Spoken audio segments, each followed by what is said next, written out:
TB, tuberculosis আর একটা নাম TB, তার ট্রান্সমিশন এন্ড প্যাথোজেনোসিস দেখাচ্ছে, মানে কিভাবে ছড়াচ্ছে আর আমাদের শরীরের ভিতরে আলটিমেটলি কি হচ্ছে। এটা রড শেপড ব্যাকটেরিয়া গুলো, ওই মেয়েটা কাশলো, তার টিউবারক্লোসিস ছিল, ফাইন ড্রপলেটস এর ভেতরে কিছু ব্যাকটেরিয়া মানে এনক্যাপসুলড অবস্থাতে সামনে যে লোকটা ছিল তার লাংসের ভেতরে ঢুকে গেল। লাংসে গিয়ে অ্যালভিওলিয়ার স্যাকে সেইটা পৌঁছালো, ঠিক আছে। নিঃশ্বাসের সাথে যখন ঢুকলো তখন আলটিমেটলি সে একদম যেটা লাংসের ফাইনেস্ট জায়গা অ্যালভিওলি, সেইখানে পৌঁছে গেল। সেখানে পৌঁছানো মানেই ব্যাকটেরিয়াটা হচ্ছে বেসিক্যালি অ্যারোবিক ব্যাকটেরিয়া।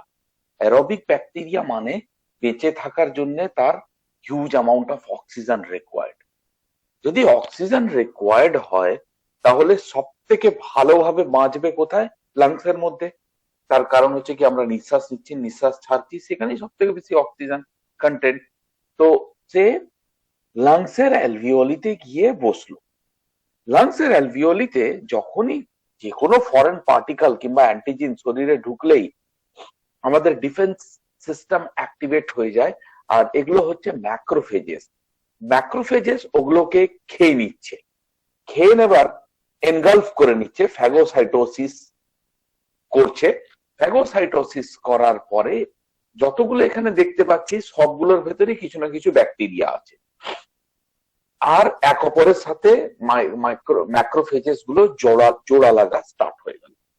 জোড়া লাগার পরে এর উপরে একটা ক্যালসিফিকেশন হয়, মানে ক্যালসিয়ামের একটা লেয়ার পড়ে যায়, আর সেইটাকে বলা হয় গ্রানুলোমা।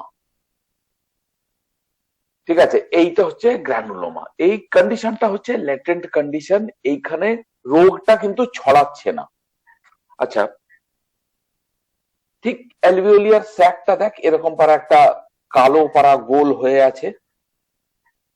একটু পিছিয়ে যাই আমি। হ্যাঁ, এইরকম নডিউল তৈরি হয়ে আছে।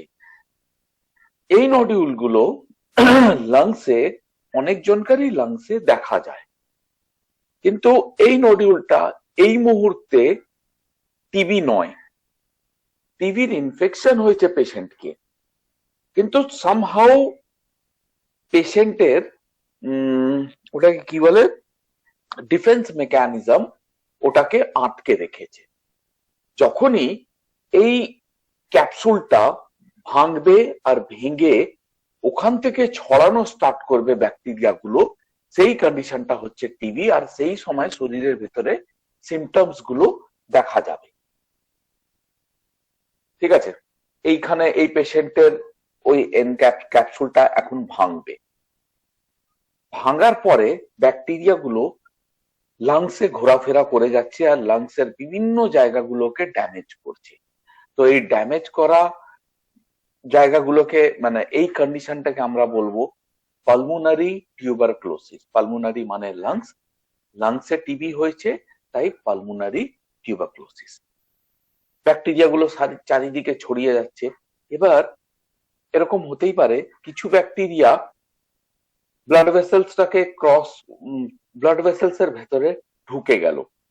ব্লাড ভেসেলস এর ভেতরে ঢুকে যাওয়া মানে হচ্ছে সে এক্সট্রা পালমোনারি টিউবারক্লোসিসে কনভার্ট হয়ে গেল। এক্সট্রা পালমোনারি টিউবারক্লোসিস লাংস থেকে বেরিয়ে শরীরের অন্য জায়গা থেকে ছড়িয়ে যাওয়াটাকে আমরা বলছি। সেখানে লিম্ফ নোড হতে পারে, এই সবুজ সবুজ যেটা চারিদিকে দেখে যাচ্ছিস সেটা হচ্ছে শরীরের লিম্ফ নোডস। আচ্ছা, এই ভিডিওটা, এই পোর্শন অফ ভিডিওতে দেখাচ্ছে কি ব্যাকটেরিয়া গুলো ব্লাড ভেসেলস এর ভেতরে ঢুকে গেছে আর শরীরের বিভিন্ন জায়গাগুলোকে অ্যাটাক করা স্টার্ট করেছে। এই অ্যাটাক করার মধ্যে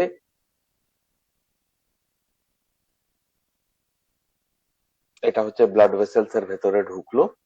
ব্লাড ভেসেলস এর ভেতরে ঢুকে চান্সেস সেটা লিম্ফ নোডকে অ্যাটাক করলো, চান্সেস ইউরিনারি পোর্শনটাকে অ্যাটাক করলো, ব্রেনকে অ্যাটাক করলো, আমাদের স্কেলেটাল সিস্টেমকে অ্যাটাক করলো। আর বাঁচার জন্যে ছোটবেলায় যে বিসিজি ভ্যাকসিন দেওয়া হয়, এই বিসিজি ভ্যাকসিনটা টিউবারক্লোসিসকে আটকায়, কিন্তু বড় বয়সে বিসিজি ভ্যাকসিনের কোনো রোল নেই। এই পেশেন্টটাকে, বাচ্চাটাকে বিসিজি ভ্যাকসিন দেওয়া হয়েছিল, তাই 15 to 20 ইয়ার্স পর্যন্ত বিসিজি ভ্যাকসিন মানে ওকে প্রোটেকশন দিয়েছে। টিভির উপরে অনেক ক্লিনিক্যাল ট্রায়ালস চলে যাচ্ছে, অনেক রকমের ভ্যাকসিন তৈরি করার চেষ্টা চলছে। আচ্ছা, চলো এবার আমরা প্রেজেন্টেশনে চলে যাই। তো মোটামুটি ভিডিওটা দেখে আমরা একটা জিনিস বুঝতে পেরেছি যে এটা কমিউনিকেবল ডিজিজ, আর তার সাথে এটা হচ্ছে ড্রপলেট ইনফেকশন। একজনের থেকে অন্য জনের মধ্যে যখন ছড়াচ্ছে, তার ভেতরে নিঃশ্বাস থেকে কিংবা কাশি হাঁচি ওর মধ্যে থেকে সেই ড্রপলেট গুলো বেরোচ্ছে, সেই ড্রপলেটের মাধ্যমে অন্যর শরীরে ঢুকছে, অন্যের শরীরে ঢোকার পরে সে লাংসে গিয়ে বসে থাকছে, আর ওখানেই ম্যাক্রোফেজেস যখন ওটাকে ফ্যাগোসাইটোসিস করছে, তখন ক্যালসিফিকেশন হচ্ছে আর গ্রানুলোমা ফর্মেশন হচ্ছে। সেটা এরকমও হতে পারে কি কেউ টিবি দিয়ে আক্রান্ত, কিন্তু সারা জীবনে কোনোদিন ওর ভেতরে টিবির কোনো সিমটমস দেখা গেল না। এরকমও হতে পারে কি ইনফেকশন হওয়ার 20 বছর পরে যখন ও সত্যি খুব উইক হয়ে গেল, সেই সময় সিমটমস গুলো ওর শরীরে দেখানো স্টপ করলো। তো অনেক কিছুই হতে পারে। আর ইন্ডিয়াতে টিউবারক্লোসিস অনেক বেশি হয়ে আছে। আচ্ছা, তো এখানে যেটা দেওয়া আছে definition, tuberculosis is a potentially fatal contagious disease that can affect almost any part of the body, but is mainly an infection of lungs. ঠিক আছে, মানে প্রথমেই বলেছি কি ব্যাকটেরিয়া গুলো হচ্ছে অ্যারোবিক ব্যাকটেরিয়া, বেঁচে থাকার জন্য অক্সিজেন দরকার, কিন্তু যখন আমাদের লাংসের ভেতর থেকে ওটা ছড়াচ্ছে, সে অন্য জায়গাতেও ছড়াচ্ছে। টিউবারকেল মানে হচ্ছে রাউন্ড নোডিউল অর সোয়েলিং, যেটাকে আমি বারবার গ্রানুলোমা বলছি। সেটা হচ্ছে রাউন্ড নোডিউল, শক্ত শক্ত নোডিউলস লাংসের আপার লোবে গিয়ে এইগুলো হয়ে থাকে নোডিউলস গুলো। আর ওসিস মানে হচ্ছে কন্ডিশন। কজেটিভ অর্গানিজম খুব ইম্পর্টেন্ট, মাইকোব্যাকটেরিয়াম টিউবারকিউলোসিস, এটা হিউম্যানের জন্য, মাইকোব্যাকটেরিয়াম বোভিস হচ্ছে অ্যানিমালস এর ভেতরে দেখা যায়।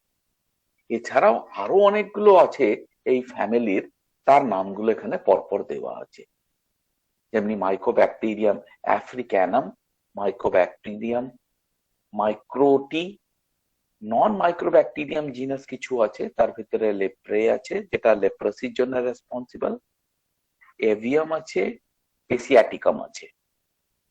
আবার আরেকটা প্রবলেমও আছে, সেটা হচ্ছে নন মাইকোব্যাকটেরিয়াম আর মাইকোব্যাকটেরিয়ামের কম্বিনেশনেও অনেক সময় দেখা গেছে কি হয়েছে কিছু, সেইগুলো এর মাঝখানে দেওয়া আছে। আচ্ছা, তারপরে একটা মানে ওই ব্যাকটেরিয়ার ক্যারেক্টারের সম্বন্ধে দেওয়া আছে। আমি সব বুঝি না, তাও যতটা বুঝি আমি সেই পর্যন্তই আমি বলবো। তেমনি হচ্ছে gram positive aerobic bacteria, spore formation করে না। স্পোর মানে হচ্ছে কি নিজের উপরে একটা ক্যাপসুল তৈরি করে না, যেটা এক্সট্রিম ওয়েদারকে সহ্য করতে পারে। নন মোটাইল, মোটাইল মোটিলিটি মানে হচ্ছে সে হাঁটতে পারে, মানে নিজেই এদিক থেকে ওদিক চলে যায়। তো নন মোটাইল মানে হচ্ছে সে যায় না। মেজোফিল মানে আমি জানি না, তো তোরা যদি জেনে থাকিস তাহলে অবশ্যই আনমিউট হয়ে আমাকে একটু বলে দে। আচ্ছা, ঠিক আছে, আমি এগোচ্ছি, পরেও বলতে পারিস। স্লো জেনারেশন টাইম, এটা তো মানে নোন জিনিস। লিপিড রিচ ওয়াল কন্টেন্স মাইকোলিক অ্যাসিড, এটা খুব ইম্পর্টেন্ট। তার কারণ হচ্ছে আমরা যখনই কোনো ব্যাকটেরিয়াল স্টাডি করি, আমরা চেষ্টা করি কি তার সেল ওয়ালে কি আছে, সেল ওয়ালে কি ধরনের স্ট্রাকচার দিয়ে তৈরি করা আছে। তার কারণ হচ্ছে যখন আমরা গুলি চালাবো, আমাদের গুলিটা যেন সেল ওয়ালটাকে ভেঙে ঢুকতে পারে। গুলি মানে হচ্ছে আমরা যখন অ্যান্টিবায়োটিক দেবো, আমরা যখন ড্রাগস দেবো, সেই সময় যেন সেল ওয়ালটাকে যেন ব্রেক করতে পারে। যদি সেল ওয়ালটাকেই ব্রেক না করতে পারে, তাহলে আর সেই বন্দুক আর সেই গুলি সেই অ্যান্টিবায়োটিকের কাজই। তো এখানে আছে মাইকোলিক অ্যাসিড। তার মানে আমরা একটা না একটা ওষুধ এরকম পাবো যেটা মাইকোলিক অ্যাসিড সিনথেসিসকে বন্ধ করে। মাইকোলিক অ্যাসিড সিনথেসিসকে যদি আমি বন্ধ করাতে পারি, তাহলে মাইকোব্যাকটেরিয়াম টিউবারকুলোসিস অটোমেটিক্যালি মরে যাবে। তাহলে একটা কিছু ক্লাস হবে ফার্মাকোলজিতে যে মাইকোলিক অ্যাসিডকে বন্ধ করে। ঠিক আছে? আচ্ছা, এবার টিউবারকুলোসিসের classification, pulmonary TB and extra pulmonary TB. Pulmonary টিবির মধ্যে প্রাইমারি ডিজিজ আছে অ্যান্ড সেকেন্ডারি। প্রাইমারি ডিজিজ মানে হচ্ছে পেশেন্ট প্রথমবার ইনফেক্টেড হয়েছে। সেকেন্ডারি টিউবারকুলোসিস মানে হচ্ছে পেশেন্ট আগেও টিউবারকুলোসিসে হয়েছে আর সেটা রিল্যাপস হয়েছে কিছুদিন পরে, সেটাকে আমরা বলি সেকেন্ডারি ডিজিজ। সেকেন্ডারি ডিজিজ এটা এমডিআর হতে পারে, মানে মাল্টি ড্রাগ রেজিস্ট্যান্স টিউবারকুলোসিস হতে পারে। ঠিক আছে? কিংবা এক্সডিআর ও বলে অনেক জায়গাতে, যেখানে মাল্টি ড্রাগ মানে হচ্ছে দুটো ড্রাগ, এক্সডিআর মানে হচ্ছে সেকেন্ড জেনারেশনের ড্রাগের থেকেও সে তার টিউবারকুলোসিসটা কি ওটাকে রেজিস্ট্যান্ট হয়ে আছে। আচ্ছা ঠিক আছে, এটা যাচ্ছি না। এবার হচ্ছে এক্সট্রা পালমোনারি। এক্সট্রা পালমোনারি মানে হচ্ছে লাংসের বাইরের গল্প, লিম্ফ নোডে হবে, প্লুরাল টিবি হবে, আপার এয়ারওয়েতে হবে, স্কেলেটাল হবে, জেনেটো ইউরিনারি হবে, মিলিটারি হবে, সরি মিলিয়ারি হবে, পেরিকার্ডিয়াল হবে, গ্যাস্ট্রোইন্টেস্টাইনাল হবে, আর ম্যানিনজাইটিস হতে পারে। ঠিক। তো এপিডেমিওলজি, এপিডেমিওলজিক্যাল স্টাডি মানে হচ্ছে কি আমরা কোনো একটা ডিজিজকে কোনো একটা এরিয়ার রেসপেক্টে আমরা দেখবো কি সে কতটা ছড়িয়েছে। ঠিক আছে? তো একদম যেটা লাল সেটা হচ্ছে সত্যি সেই জায়গাতে খুব বেশি টিবি আছে। যেটা হালকা অরেঞ্জ, যত হালকা হতে থাকবে সেখানে টিবি অত কম। তো আমার যেটা মনে হচ্ছে ইন্ডিয়ার কালারটা হচ্ছে 750 থেকে নিয়ে 1000 এর মধ্যে, কিংবা 1000 থেকে 2000 এর মধ্যে, এই কালারটা হচ্ছে আমাদের। এবার এখানে একটা যদি আমরা দেখি, তো আমার যেটা মনে হচ্ছে যেখানে গরিবি মানে বেশি ইকোনমিক্যাল ক্রাইসিস আছে, এইসব জায়গাগুলোতে হাইজিন মেনটেন হয় না। আর হাইজিন যদি না মেনটেন হয়, টিউবারকুলোসিস কিন্তু আছে।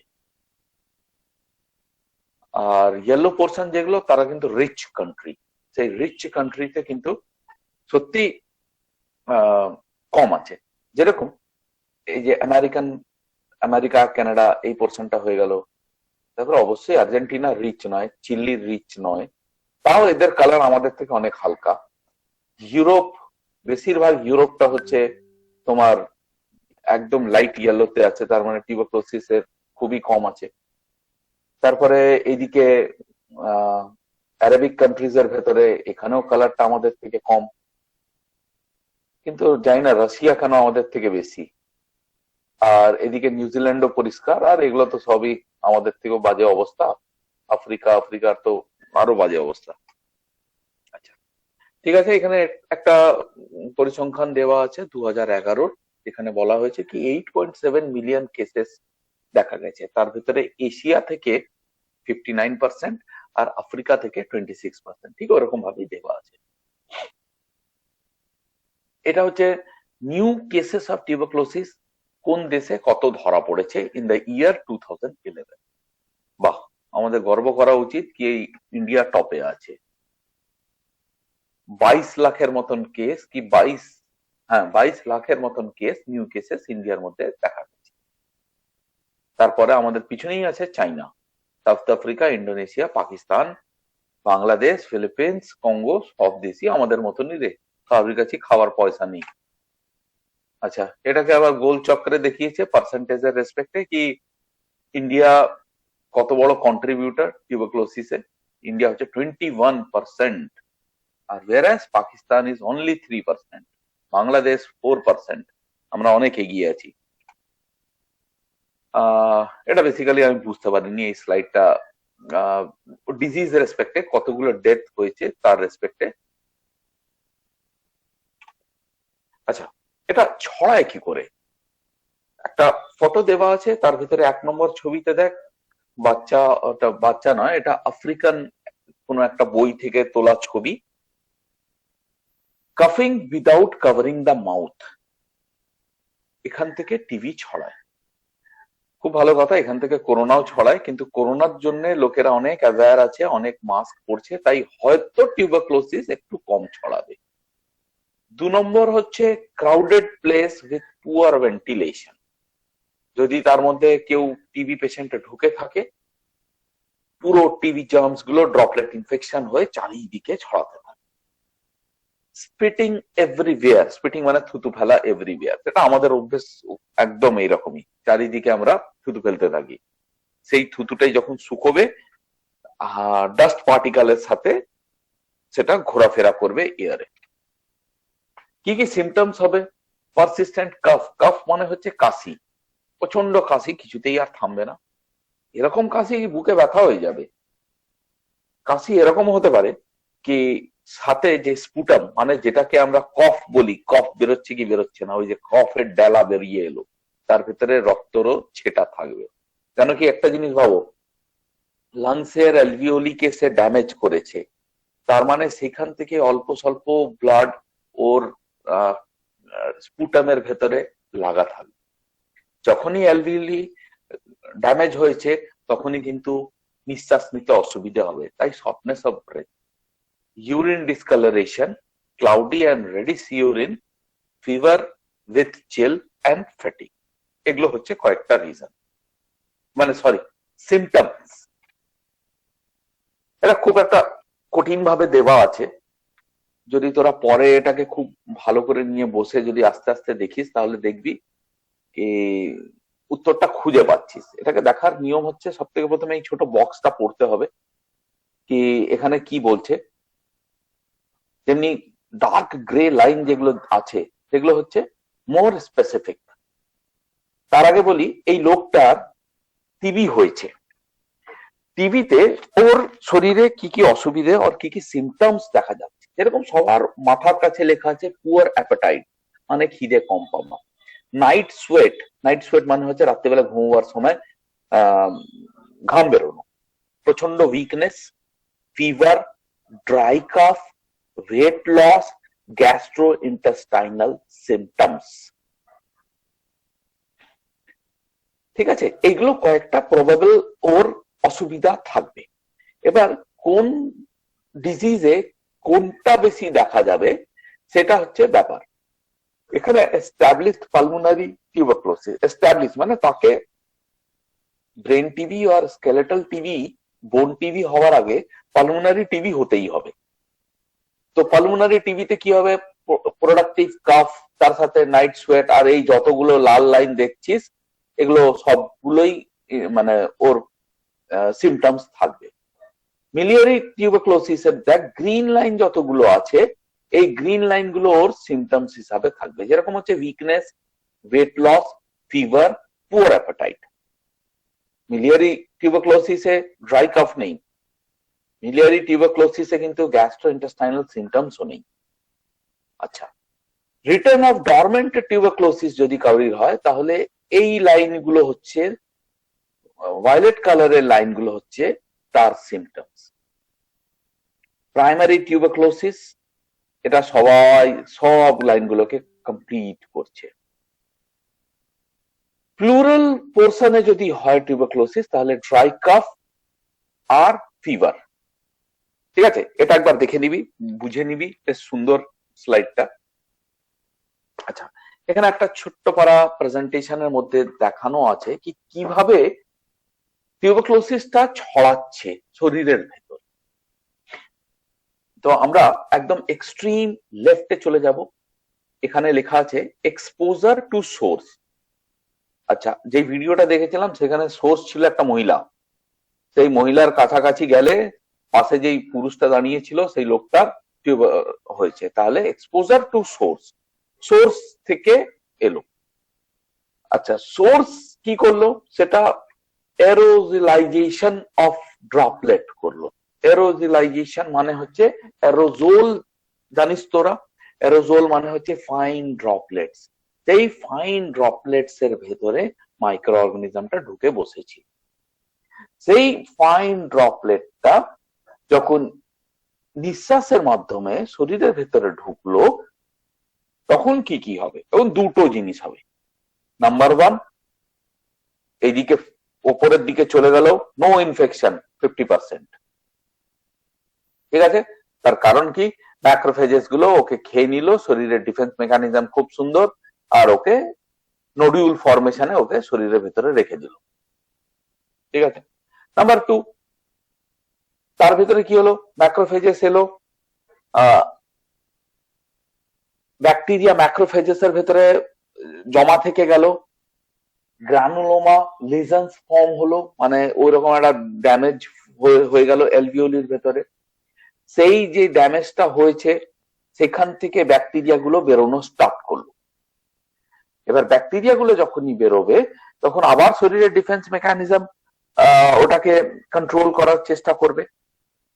তো যদি কন্ট্রোল করার চেষ্টা করে তাহলে এই দিককার সাইকেল যেটা আছে সেইগুলো, লিজন ক্যালসিফিকেশন হলো, ক্যালসিফিকেশনের পরে রিঅ্যাক্টিভেশন হলো, আবার এটা ম্যাক্রোফেজেস এর ভেতরে ঢুকে গেল।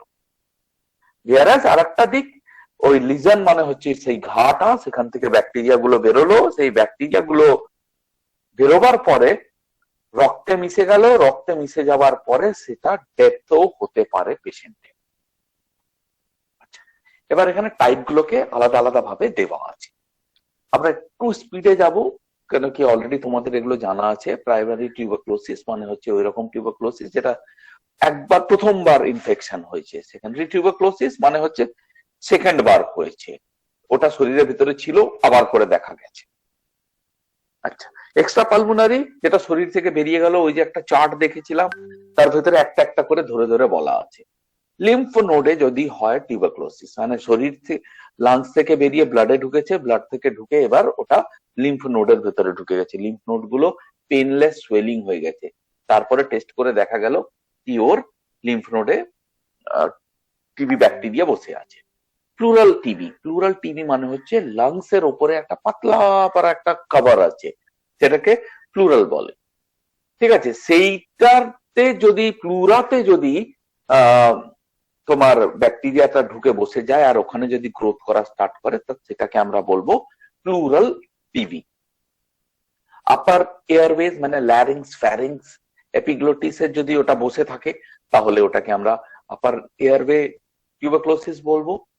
জেনাইটো ইউরিনারি ট্র্যাক এর মধ্যে যদি বসে থাকে তাহলে ওটাকে আমরা জেনাইটো ইউরিনারি টিবি বলবো, যেখানে গ্যাস্ট্রোইন্টেস্টাইনাল পোর্শনটা একটা আছে আর একটা হচ্ছে ইউরিনারি ট্র্যাকে।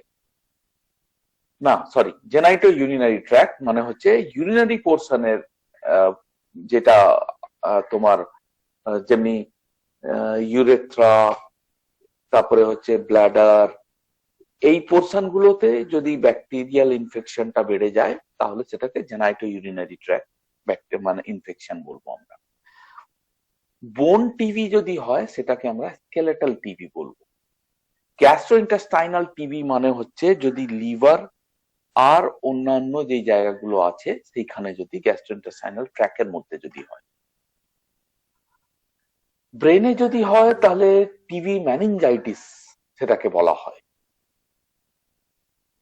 পেরিকার্ডিয়াসিস, কার্ডিয়াটিস আছে। ঠিক আছে, আমি বেসিক্যালি আমি বলতে পারবো না, এটা বোধহয় হার্টের পেরিকার্ডিয়াম মাসলস গুলোতে যখন হয় তখন সেটাকে বলে। মিলিয়ারি টিবি বলা হয় যখন এটা পালমোনারি ভেন কিংবা আদার দেন লাংস এর যেটা রেসপিরেটরি সিস্টেমের আরো যেগুলো আছে সেখানে যদি ঢুকে বসে থাকে, সেটা সেই পোর্শনটাকে আমরা বলবো মিলিয়ারি টিবি। লেস কমন, এটা ঠিক আছে। আচ্ছা, এবার টিবির টেস্ট। টিবির টেস্ট ব্যাকটেরিওলজিক্যাল টেস্ট করে আমরা ওটাকে জানতে পারবো। স্পুটাম কালচার টেস্ট করে, স্পুটাম মানে হচ্ছে কাফটাকে নিয়ে ওটার ভেতরে আমরা কালচার করে তার ভিতরে দেখবো কি ব্যাকটেরিয়া আছে, সেটাকে দিয়ে আমরা দেখতে পারবো কি টিবি আছে কি নেই। একটা এক্স রে করে দেখতে পারবো। এক্স রে, ওই টেস্ট গুলো করার পরে জেনারেলি এক্স রে করে। এটা হচ্ছে নর্মাল পেশেন্ট, হেলদি পেশেন্ট। আর এক্সট্রিম রাইট হচ্ছে তোমার পেশেন্ট উইথ টিউবারকুলোসিস। ছোট্ট করে একটা অ্যারো দেওয়া আছে, আপার লোবে একটা নোডিউল দেখা গেছে, এফেক্টেড এরিয়া, মানে ওই জায়গাটা টিউবারকুলোসিসের জন্য এফেক্টেড হয়ে আছে। ঠিক আছে, তো আমরা এক্স রে দিয়েও আমরা বুঝতে পারবো। নিউক্লিক অ্যাসিড অ্যাম্পলিফিকেশন জানি না আমি, তোরা যদি জানিস আমাকে অবশ্যই বলবি। আর সব থেকে বেশি ইম্পর্টেন্ট হচ্ছে এই টেস্টটা, টিউবারকিউলিন স্কিন টেস্ট। ঠিক আছে, এই স্কিন টেস্টে এখানে ছবিটা দেখো, এই ওপরে যে ছবিটা দেওয়া আছে, এখানে সাবকিউটেনিয়াস টিস্যুর মধ্যে খুব অল্প টিউবারকিউলিন ইনজেকশন দেওয়া হলো। আমার যেটা মনে হয় টিউবারকিউলিন হচ্ছে একটা এরকম প্রোটিন যেটা মাইকোব্যাকটেরিয়াম টিউবারকুলোসিস রিলিজ করে, আর সেটা আমাদের শরীরে কতটা সেন্সিটিভ তার উপরে ডিপেন্ড করে কি আমরা তার আগেনস্টে কতটা সেন্সিটিভ হয়ে আছি, আর সেটা ডিসাইড করে কি আগে আমার ইনফেকশন হয়েছে কি হয়নি। হাতের এই পোর্শনটা শুনতে পাচ্ছিস না? কিন্তু আজকে তো আমার কানেক্টিভিটি একদম যাচ্ছে স্যার, শোনা যাচ্ছে? হ্যাঁ স্যার যাচ্ছে। ঠিক আছে, টিউবার আচ্ছা, হাতের ফ্লেক্সার পোর্শনে ইনজেকশনটা সাবকিউটানিয়াসলি দেওয়া। এটা এইদিকে দেখো, এক্সট্রিম লেফটে যে ছবিটা দেওয়া আছে, সেই এক্সট্রিম লেফটের ছবিতে ইনজেকশনটা দিল সাবকিউটানিয়াসলি। তার 48 আওয়ার্স পরে দেখলো কি রিয়াকশন হলো, সেই রিয়াকশনটাকে এখানে মেজার করছে স্কেল দিয়ে। এবার স্কেল দিয়ে তার ডায়ামিটারটা চেক করার পরেই কোনো কনক্লুশনে আসা যায় কি সেই লোকটার আদৌ কি হয়েছিল কি হয়নি। যদি ডায়ামিটার লেস দেন 6 mm হয় তাহলে সেই পেশেন্টটা কিন্তু নেগেটিভ। যদি 6 mm or less than 15 mm হয় সে হাইপার সেন্সিটিভ, আর সেই লোকটার অলরেডি একবার হয়েছে। আর 15-র বেশি যদি থাকে সেই লোকটার ভেতরে ডিজিজটা আছে, suggestive of TB infection. Sir skin টেস্টটা একটু বলবেন, কিছু শুনতে পাইনি। স্কিন টেস্ট হচ্ছে টিউবারকিউলিন স্কিন টেস্ট। এটা একটা প্রোটিন, যেই প্রোটিনটা তৈরি করছে মাইকোব্যাকটেরিয়াম। সেই প্রোটিনটা আমাদের শরীরে থাকার কথা নয়, আর আমাদের শরীর সেটাকে অ্যান্টিজিনের রেসপেক্টেই ভাববে।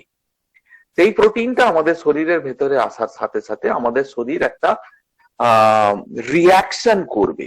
সেই রিয়াকশনটাকে মেজার করব আমরা, আর বলবো পেশেন্টের কি কোনোদিন ইনফেকশন হয়েছিল কি হয়নি, এটা একটা কনক্লুশন ড্র করব।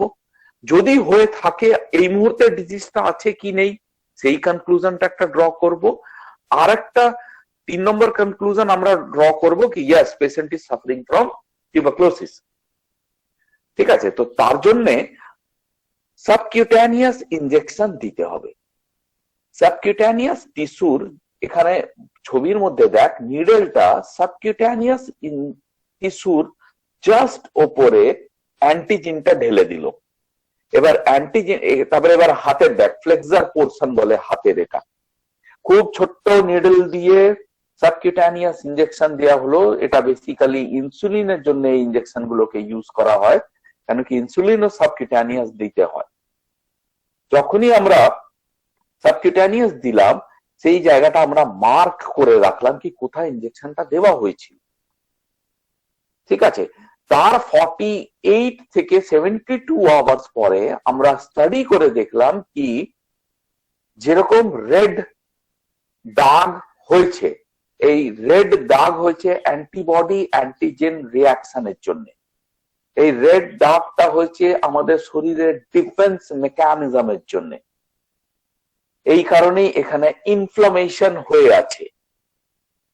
রেড যে সার্কেলটা তৈরি হয়েছে সেই সার্কেলটা আমরা স্কেল দিয়ে মাপবো। স্কেল দিয়ে মাপার পরে এই টেবিলটে আমরা চেক করব কি কোন জায়গাতে সেই সার্কেলটা পড়ছে। ডায়ামিটার যদি 6 mm হয় তাহলে পেশেন্টের কিছু হয়নি, ঠিক আছে। যদি ডায়ামিটার 6 থেকে নিয়ে 15 পর্যন্ত থাকে তার মানে সে কোনো সময় হয়েছিল ওর ইনফেকশন মাইকোব্যাকটেরিয়া। আর যদি ডায়ামিটার 15 এর উপরে থাকে তাহলে আমরা বলবো patient is suffering from TB, ঠিক আছে। চলো এগিয়ে বলি। তারপরে তো আরো কিছু টেস্ট আছে, যেরকম সেল কাউন্ট করতে হয় লিম্ফোসাইটের। কিভাবে আমরা আটকাতে পারি টিউবারকুলোসিসকে? প্রথম হচ্ছে মাস্ক পরে, যেটা আমরা করছি। বিসিজি ভ্যাকসিন, বুড়ো বয়সে বিসিজি ভ্যাকসিন কাজ করে না। বাচ্চাদেরকে, প্রতিটা বাচ্চাকে ভ্যাকসিনেট করতে হবে বিসিজি ভ্যাকসিন থেকে। যদি কারোর হয়ে থাকে রেগুলার মেডিকেল চেক আপ করতে হবে। পেশেন্টকে আইসোলেট করতে হবে, ওয়েল ভেন্টিলেটেড ঘরে থাকতে হবে যেখানে সানলাইট যেন পৌঁছায়। সানলাইট পৌঁছালে, সানলাইট হচ্ছে কি বলে ন্যাচুরাল ডিসইনফেক্টেন্ট। সে তার লাইটের ভিতরে ইউভি রেজ আছে, সে সবকিছু মেরে ফেলতে পারে, ঠিক আছে। এটা একটা ছবির মাধ্যমে বোঝানো আছে। প্রথমটা হচ্ছে পার্সোনাল হাইজিন মেনটেন করা উচিত। সেকেন্ড, বাচ্চাটাকে ইমিউনাইজেশন মানে বিসিজি ভ্যাকসিন দেওয়া উচিত। আর healthy lifestyle and environment use করা উচিত। ব্যালেন্স ডায়েট, সানলাইটে করা মানে কি বলে ঘোরাফেরা, মর্নিং ওয়াক, এক্সারসাইজ, রাত্রিবেলা ঠিকঠাক ঘুমানো, আর পরিষ্কার পরিচ্ছন্ন রাখা, ঘরে যেন লাইট পৌঁছায়, এটা বেশি ইম্পর্টেন্ট। বিসিজি ভ্যাকসিনের সম্বন্ধে এখানে লেখা আছে, তোরা চাইলে এটা পড়তেই পারিস। বিসিজি ভ্যাকসিনের রেসপেক্টে, বিসিজি ভ্যাকসিন জেনারেলি প্রোটেকশন দেয় 15 to 20 ইয়ার্স। ব্যাসিলিক, আলমিটেড, গুয়ারিন, এটা তিনটে সায়েন্টিস্টের নামে এটা রাখা হয়েছিল। ফার্স্ট ইউজ হয়েছিল 1921-এ, আর টিউবারকুলোসিস থেকে প্রোটেকশন দেয়। আচ্ছা, এখান থেকে ড্রাগের পোর্শনটা চলে গেল। ড্রাগের পোর্শনটা আমি খুব অল্প ছুঁয়ে বেরিয়ে যাব, কারণ কি অলরেডি 11টা বাজছে আর তোদের এইটা পড়ানোই হবে। এখানে দুটো লাইন অফ ট্রিটমেন্ট আছে, first line of drug and second line of drug. First line of drug হচ্ছে আইসোনিয়াজাইড, রিফাম্পিন, রিফাম্পেন্টিন, রিফাবিউটিন, ইথামবিউটল এন্ড পারাজিনামাইড। এগুলো হচ্ছে ফার্স্ট লাইন ট্রিটমেন্ট। যখনই কোনো একটা ড্রাগ পেশেন্ট দেখে তখনই ফার্স্ট লাইন ট্রিটমেন্টটা স্টার্ট করতো আগে ডক্টররা, কিন্তু এখন আর করে না। এখন কিন্তু মাইকোব্যাকটেরিয়াম টিউবারকুলোসিস এরকম একটা ব্যাকটেরিয়া যে খুব সহজে মরতে চায় না। খুব সহজে না মরতে চাওয়ার জন্য সবসময় কম্বিনেশন অফ ড্রাগ থেরাপি আমরা ইউজ করি সেই ব্যাকটেরিয়াটাকে মারার জন্য। Combination of drug therapy, half bacteria অন্য একটাতে মরলো, আবার ওকে এক্সট্রা অন্য একটা সেকেন্ড লাইন অফ ড্রাগের কিছু একটা পেয়ে গেল বলে সে আলটিমেটলি মরতে বাধ্য হয়। ব্যাকটেরিয়া গুলো এতটাই কঠিন কি ওরা নিজের ভেতরে কিছু এনজাইমস তৈরি করে নেয়। সেই এনজাইম গুলো এই ড্রাগের যা মলিকুলার স্ট্রাকচার আছে সেই মলিকুলার স্ট্রাকচারটাকে ব্রেকডাউন করার ক্ষমতা রাখে, ঠিক আছে। সেকেন্ড লাইন অফ ড্রাগ যেটা আছে, সাইক্লোসেরিন আছে, লিভোফ্লক্সাসিন, মক্সিফ্লক্সাসিন, গেটিফ্লক্সাসিন, এগুলো হচ্ছে ফ্লোরোকুইনোলন গ্রুপ অফ ড্রাগস, ঠিক আছে। তারপরে হচ্ছে প্যারা অ্যামাইনো স্যালিসিলিক অ্যাসিড, স্ট্রেপ্টোমাইসিন আছে, অ্যামিকেসিন, ক্যানামাইসিন, এগুলো কয়েকটা হচ্ছে সেকেন্ড লাইন অফ ট্রিটমেন্ট। আচ্ছা, আমি এইখানটাতে না একটুখানি ছোট্ট করে আমি দেখিয়ে দিই, না হলে ওটা বাজে হবে। এখানে কয়েকটা ড্রাগকে দেওয়া আছে তার মোড অফ অ্যাকশন। এবার মোড অফ অ্যাকশন আমি আগেই একবার বললাম যখন আমি ব্যাকটেরিয়াটা বলছিলাম, মাইকোলিক অ্যাসিড। মানে মাইকোলিক অ্যাসিডটাকে আমি যদি মারতে পারি, ওর সিনথেসিসটাকে যদি আমি আটকাতে পারি, তাহলে ব্যাকটেরিয়াটা এমনি মরে যাবে। আইসোনিয়াজাইড হচ্ছে এরকম একটা ড্রাগ যে মাইকোলিক অ্যাসিড সিনথেসিসটাকে ব্লক করে। মাইকোলিক অ্যাসিড সিনথেসিসটাকে আমি যদি ব্লক করে দিই তাহলে সেল ওয়াল তৈরি হবে না। সেল ওয়াল যদি তৈরি না হয় সেটা এমনি মরে যাবে। কিন্তু ব্যাকটেরিয়াটা বহুত বদমাস, সে কিন্তু জানে আইসোনিয়াজাইডকে শেষ করার জন্য ওকে কি এনজাইম তৈরি করতে হবে। তো তো সে কন্টিনিউয়াসলি সেই এনজাইম প্রোডাকশনটা করতে থাকে। তার জন্য আইসোনিয়াজাইড কেও যখনই পায় সে তখনই ওটাকে ব্রেক ডাউন করে দেয়, আর মাইকোলিক অ্যাসিড সিনথেসিস সে ব্যাকটেরিয়াটা নিজের মতন করে করতে পারে। ঠিক আছে, তো আইসোনিয়াজাইড হচ্ছে ইনহিবিটস মাইকোলিক অ্যাসিড সিনথেসিস। রিফার্ম রিফার্ম এটা কি লেখা আছে রে, রিফার্ম পিকিন, এটা ভুলভাল লিখেছে, রিফার্মপিসিন হয়, রিফার্মপিসিন।